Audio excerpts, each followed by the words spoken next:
Good evening, I'm Carol Larson. Here's a look at some of the top stories from 2 Works for You. Looking ahead, tomorrow marks the first update on 2 missing Welch girls since the man accused in their murder pleaded guilty.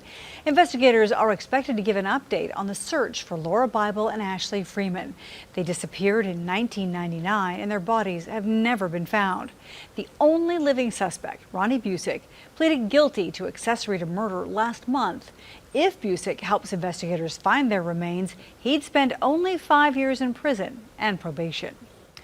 OSU's President Burns Hargis says OSU is disappointed in the behaviors exhibited by some of our students off campus over the weekend, attending large dance parties where neither mask wearing nor social distancing occurred, showed a clear disregard for the protocols set forth by both the university and the city of Stillwater.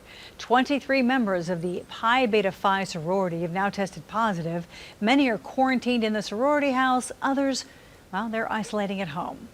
Football practice on pause. That's the message from TU's head football coach tonight after 8 of his players tested positive for COVID-19. 8 others now in quarantine because they had contact with the infected players.